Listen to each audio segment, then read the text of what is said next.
حميم تنزيل الكتاب من الله العزيز الحكيم إن في السماوات والأرض لآيات للمؤمنين وفي خلقكم وما يبث من دابة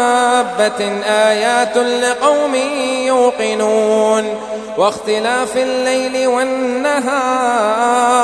وما أنزل الله من السماء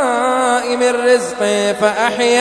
فأحيا به الأرض بعد موتها وتصريف الرياح آيات لقوم يعقلون تلك آيات الله نتلوها عليك بالحق فبأي حديث بعد الله وآياته يؤمنون ويل لكل أفاك أثيم يسمع آيات الله تتلى عليه ثم يصر مستكبرا كأن لم يسمعها فبشره بعذاب أليم وإذا علم من آياتنا شيئا اتخذها هزوا أولئك لهم عذاب مهين من ورائهم جهنم ولا يغني عنهم ما كسبوا شيئا ولا ما اتخذوا من دون الله أولياء ولهم عذاب عظيم هذا هدى والذين كفروا بآيات ربهم لهم عذاب من رجز أليم الله الذي سخر لكم البحر لتجري الفلك فيه بأمره ولتبتغوا من فضله ولعلكم تشكرون وسخر لكم ما في السماوات وما في الأرض جميعا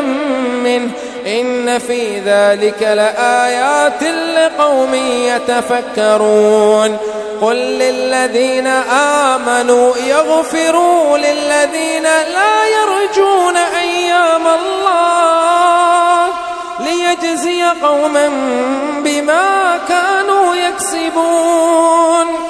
من عمل صالحا فلنفسه ومن أساء فعليها ثم إلى ربكم ترجعون ولقد آتينا بني إسرائيل الكتاب والحكم والنبوة ورزقناهم من الطيبات وفضلناهم على العالمين وآتيناهم بينات من الأمر فما اختلفوا إلا من بعد ما جاءهم العلم بغيا بينهم إن ربك يقضي بينهم يوم القيامة فيما كانوا فيه يختلفون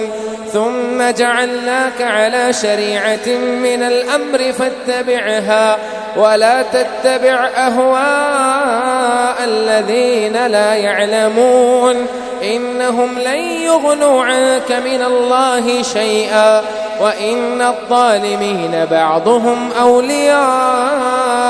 بعض والله ولي المتقين هذا بصائر للناس وهدى ورحمة لقوم يوقنون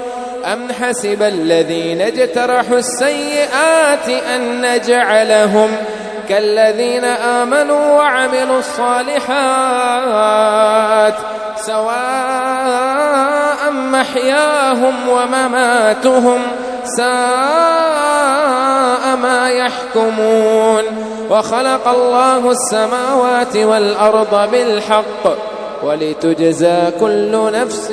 بما كسبت وهم لا يظلمون أفرأيت من اتخذ إلهه هواه وأضله الله على علم وختم على سمعه وقلبه وجعل على بصره غشاوة فمن يهدي من بعد الله أفلا تذكرون وقالوا ما هي إلا حياتنا الدنيا نموت ونحيا وما يهلكنا إلا الدهر وما لهم بذلك من علم إن إن هم إلا يظنون وإذا تتلى عليهم آياتنا بينات ما كان حجتهم إلا أن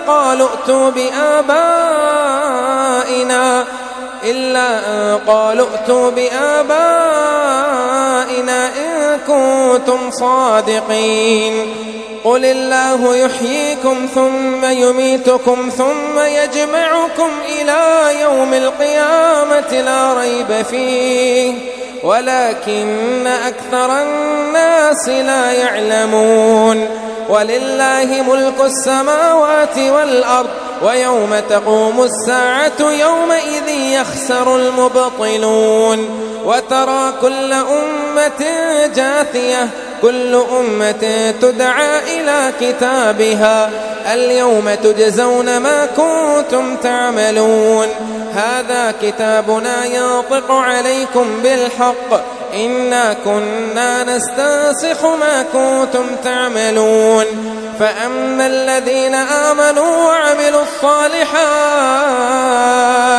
فيدخلهم ربهم في رحمته ذلك هو الفوز المبين وأما الذين كفروا أفلم تكن آياتي تتلى عليكم فاستكبرتم وكنتم قوما مجرمين وإذا قيل إن وعد الله حق والساعة لا ريب فيها قلتم ما ندري ما الساعة إن نظن إلا ظنا وما نحن بمستيقنين وبدا لهم سيئات ما عملوا وحاق بهم ما كانوا به يستهزئون وقيل اليوم ننساكم كما نسيتم لقاء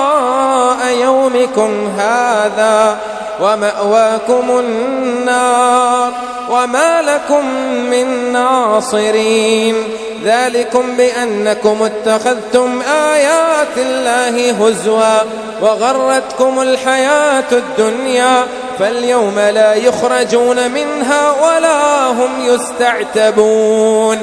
فلله الحمد رب السماوات ورب الأرض رب العالمين وله الكبرياء في السماوات والأرض وهو العزيز الحكيم.